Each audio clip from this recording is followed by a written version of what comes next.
In the early 1980s, the streets of Stockwell, South London, were gripped by a terror that targeted the most vulnerable members of society.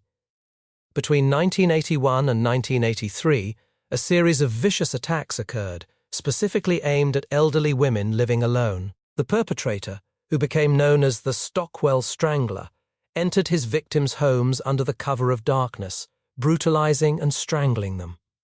The cruelty of the crimes, combined with the helplessness of the victims, left the local community in a state of paralyzing fear.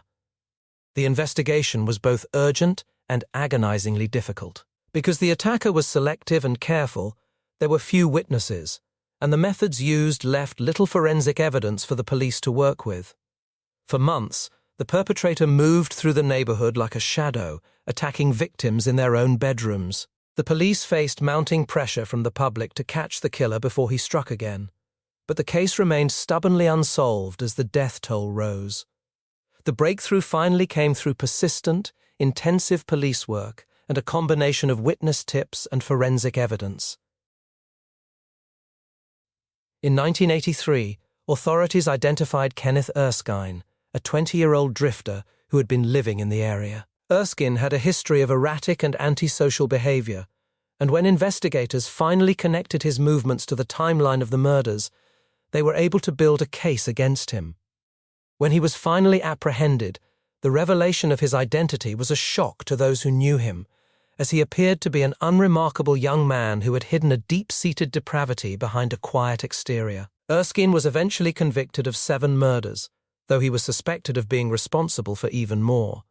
The trials were harrowing, as they laid bare the calculated nature of his crimes and the utter lack of remorse he displayed for his victims. He was sentenced to life imprisonment, bringing an end to the immediate reign of terror in Stockwell, but the emotional scars left on the community were permanent. The case of the Stockwell Strangler remains a dark chapter in British criminal history, serving as a reminder of how quickly safety can be shattered in urban environments. It highlighted the urgent need for better protection and support systems for the elderly living in isolation. While the man responsible was put behind bars, the memory of those dark nights and the lives lost in such a horrific manner continues to haunt those who lived through the fear. Some cases get solved. Some just get colder.